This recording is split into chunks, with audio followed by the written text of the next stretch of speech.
Welcome to మెగానే TV. ఇప్పుడు తెలంగాణ వ్యాప్తంగా ఒకటే చర్చ. అధికారం మారిన కొద్ది రోజులకే తెలంగాణ ప్రజల మనసులో ఏమి నడుస్తోంది? నిన్నటి వరకు సైలెంట్గా ఉన్న గులాబీ దళం ఇప్పుడు సింహగర్జన చేస్తుందా అంటే క్షేత్రస్థాయిలో అవుననే సమాధానం వినిపిస్తోంది. ఒక్క ఎన్నికల ఓటమితో పార్టీ చరిత్ర ముగిసిపోదు. సింహం 2 అడుగులు వెనక్కి వేసిందంటే అది పారిపోయినట్లు కాదు, వేట కోసం సిద్ధమైనట్టే. ఇప్పుడు అధినేత కేసీఆర్ సరిగ్గా అదే నిరూపించారు. తెలంగాణ రాజకీయాల్లో మరోసారి గులాబీ పవనాలు వీస్తున్నాయి. రేవంత్ సర్కార్పై ప్రజలు నమ్మకం కోల్పోతున్న వేళ కారు పార్టీ మళ్లీ గేర్ మార్చింది. అసలు తెలంగాణ పాలిటిక్స్ లో ఏం జరుగుతుంది? కాంగ్రెస్ కు మళ్లీ కష్టకాలం మొదలైందా అనేది ఈ స్టోరీలో తెలుసుకుందాం.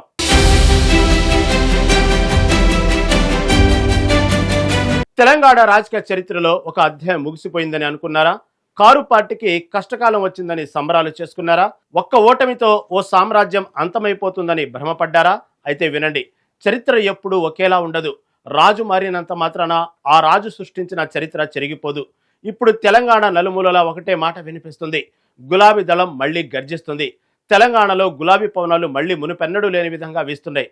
అవును, మీరు వింటున్నది నిజమే. కాంగ్రెస్ పార్టీపై ప్రజలు నమ్మకాన్ని కోల్పోతున్న వేళ రాజకీయాలలో బిగ్గెస్ట్ ట్విస్ట్ మొదలైంది.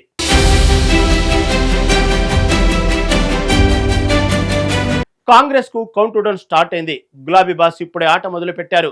అది జగిత్యాల సభ కాదు, కాంగ్రెస్ ను ఇన్సెక్యూర్ గా ఫీల్ అయ్యేలా చేసిన సభ. నిన్న మొన్నటి వరకు కొంత నిరాశలో ఉన్న క్యాడర్లో జగిత్యాల వేదికగా కేటీఆర్ చేసిన సింహగర్జన ఎలాంటి జోష్ నింపిందో తెలుసా?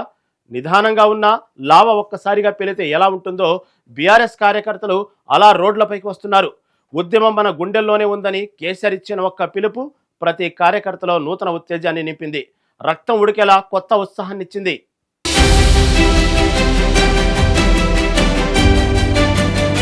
Leader is back and the game is on అని ఒకవైపు కేసీఆర్ వ్యూహాలకు పదును పెడుతుంటే, క్షేత్రస్థాయిలో కాంగ్రెస్ బీజేపీలను బీఆర్ఎస్ వర్కింగ్ ప్రెసిడెంట్ కేటీఆర్, హరీష్ రావులు మాటల తూటాలతో ఊపిరాడనివ్వకుండా చేస్తున్నారు.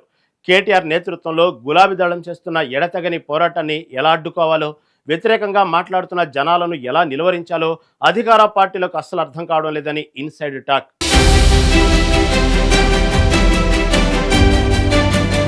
నిరుద్యోగుల గుండెకోత, రైతుల రుణమాఫీ హామీల్లో మోసాలు, కరెంటు కోతలు, తాగునీటి కష్టాలు వంటి కాంగ్రెస్ సర్కారు వైఫల్యాలను కేటీఆర్, హరీష్ రావులు క్షేత్రస్థాయిలో ఎండగడుతున్నారు.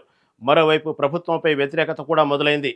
6 గ్యారెంటీల మాటే కానీ పూర్తి స్థాయిలో అమలు కాలేదు.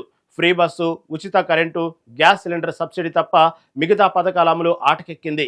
అంతేకాకుండా కాంగ్రెస్ ప్రభుత్వం ఏర్పడి 2.5 ఏళ్ళు అవుతున్నా మిగతా పథకాల అమలు ఎప్పుడంటూ ప్రజలు ప్రభుత్వాన్ని ప్రశ్నిస్తున్న పరిస్థితి కనిపిస్తుంది. ఇంతటితో ప్రజలు ఆగలేదు. కేసీఆర్ పాలన కాంగ్రెస్ పాలన కంటే 100 రెట్లు మేలని ఆయన పాలనను తలుచుకుంటున్నారు.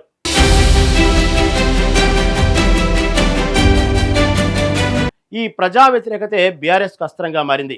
ఈ అనుకూల పవనాలను సునామీగా మార్చేందుకు గులాబీ బాస్ ఒక మైండ్ బ్లోయింగ్ స్కెచ్ వేశారు. ఇంకో 3-4 నెలల్లో జిహెచ్ఎంసీ ఎన్నికలు రాబోతున్నాయి. గ్రేటర్ హైదరాబాద్ అంటేనే బీఆర్ఎస్ కు అజేయమైన కోట. ఈసారి కేవలం గెలవడం కాదు, గ్రేటర్ పరిధిలోని 3 కార్పొరేషన్లను క్లీన్ స్వీప్ చేసి కాంగ్రెస్ కు పాతాళం చూపించడమే లక్ష్యంగా కారు పార్టీ గ్రౌండ్ వర్క్ ప్రారంభించింది. ఇక్కడ కొట్టే దెబ్బతో వచ్చే అసెంబ్లీ ఎన్నికల్లో మళ్లీ ప్రగతి భవనంపై గులాబీ జెండా ఎగరడం ఖాయమనేలా వ్యూహాలు సిద్ధమైనట్లు తెలుస్తోంది. ఈ వ్యూహాలు వర్కౌట్ అయితే 2028 అసెంబ్లీ ఎన్నికల్లో మరోసారి బీఆర్ఎస్ ప్రభుత్వం ఏర్పడడం ఖాయమనడంలో ఎలాంటి సందేహం లేదు.